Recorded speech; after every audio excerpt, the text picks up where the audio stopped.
Our guest in the studio, we have Yaakov Lapin, security analyst, also the host of the Lapin Assessment. Yaakov, first of all, we're typically seeing these videos released by Israel, by the IDF. What does it tell us that the U.S. military made the decision to release this video? What is the messaging? This is actually one of the benefits of having the U.S. Involved here, because now they can see for themselves, and the whole world can now see that it's not just Israel and the IDF that have endless footage of Hamas stealing aid from Gazans, from Palestinian civilians, and bringing it to their own terrorists, which they've been doing throughout the entire war.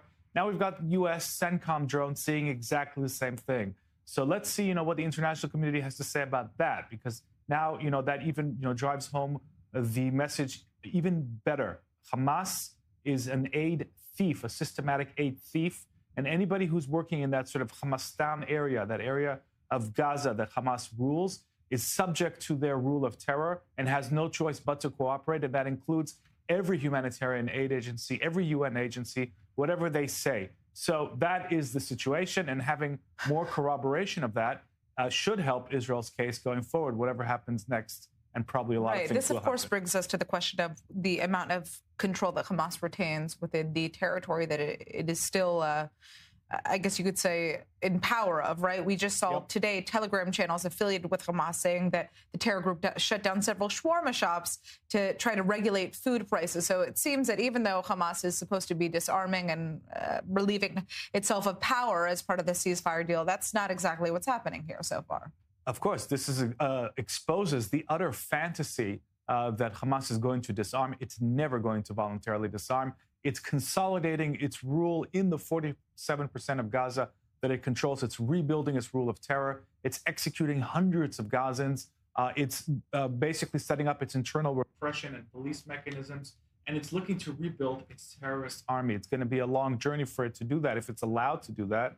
But these are its goals. It's completely obvious. And, I think this is a good opportunity to step back for a minute, zoom out for just a moment, and look at the big picture. The big picture is that Hamas wants to live another day so that it can continue its jihad against Israel's existence. Everything that we're dealing with is a sort of micro zoom in, the way that it's playing games in delaying the finding of the bodies of hostages, the way that it's consolidating its rule, the way that it's toying with the international community. These are all designed to buy time so that it can survive and then relaunch its war against Israel's existence. Right. That's the big picture, and it's keeping us busy with all of these micro manipulations. All right. Well, I'd like to thank you so much for joining us, Yaakov Lapin, our security analyst. Well, our senior Middle East correspondent, Aaron Losteran, is with me in the studio, along with Yaakov Lapin, security analyst and the host of the Lapin Assessment on Patreon. Welcome to you both. So, Yaakov, what is your assessment? Do you think this is going to be a never-ending mowing the grass operation for Israel across the border in Lebanon? Essentially, yes, but I don't know about never ending, because there is an end goal. It's just, I think, very far away. The end goal here is to make Hezbollah ultimately an irrelevant organization, an organization that no longer controls the lives of hundreds of thousands of Shiite Lebanese, that uses Lebanon as an Iranian-backed terror base and conducts endless Shiite jihad on Israel's existence while linking up with other terrorists. The goal is to keep it, first of all, in its weakened state, basically, like a sort of weakened virus, keep it under constant assault by the Israeli Air Force. This is happening every single day. And this is not just about the strikes that we see. These strikes also mean that Hezbollah feels infiltrated, that its operatives are scared to go out because they don't know if they're going to come back. Imagine that you see every single day your fellow terrorists being eliminated on motorcycles, in vehicles, in tunnels, in arms manufacturing depots, in training camps. From their perspective, the reality is not very pleasant at all. And so to keep them pinned down, and then this has to be backed up by ongoing pressure on the Lebanese state to do what it can do. Right now, unfortunately, we see that Lebanon cannot disarm Hezbollah. That's unfortunately a fantasy. But what it can do is wage economic pressure on it, wage political pressure on it, ban Hezbollah. How about banning Hezbollah as a terror organization? And do everything it can, even if it's scared of a civil war. I think Lebanon can be faced with more pressure. Eventually, the long-term goal is that Hezbollah becomes an irrelevant organization and fades into history. We're nowhere near that, but that should be the main strategic goal. All right. Published footage over the weekend, which clearly shows them doing exactly that. Yeah, it's nice to have a what's called a second opinion. US CENTCOM drones are able to corroborate what Israel has been saying for 2 years, which is that Hamas is a systematic thief of aid that's supposed to go to the Palestinian civilians in Gaza. And, perhaps those who want to dismiss Israel can look at some of that CENTCOM footage, American drone footage of exactly the same thing. There we have it. Now, I think, the real story here is that a mini Hamastan has reemerged in the Gaza Strip, and it's basically shielded itself, at least for now, with this diplomatic fortress, which is the Trump plan.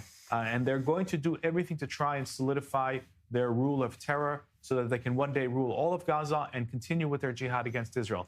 Everything we're seeing, all these micro-tactical steps to buy time, manipulate public opinion, play games with the return of bodies, all of this is designed to just buy more time, to consolidate the rule and put more pressure on Israel. Now, I don't think it's going to work. I think that this is going to collapse one day like a house of cards, and Israel will have no choice but to go back into Gaza City and finish this war. But we don't know when, and we don't know how Israel is going to be able to get Trump on board with that mission.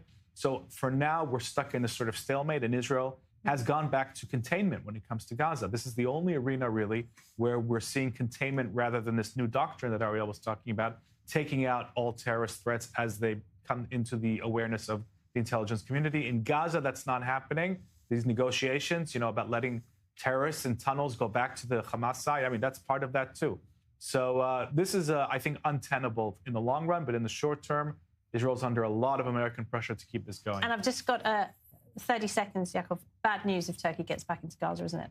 Yeah, I think that it's not going to happen in terms of troops going in. I think Prime Minister Netanyahu has been able to successfully veto that. This war wasn't fought for a hostile Sunni Muslim Brotherhood state to insert its troops on our southern border. It's bad enough that they're trying to infiltrate Syria and becoming sort of the next Iran in Syria. I don't think Israel's going to let them into Gaza. All right, very quick. Yeah, yesterday Hakan Fidan met with the Hamas delegation in Turkey, met twice in a week with the head of the Iraqi pro-Iranian Popular Mobilization Front. Turkey's indicating very clearly where their allegiance stands in terms of the axis of resistance, so to speak. Thank you both. All right, we're going to take a very short break. When we come back, the Pope has joined world leaders in calling for an urgent and immediate ceasefire in Sudan amid reports of mass atrocities there. We'll have the details for you next. Stay tuned.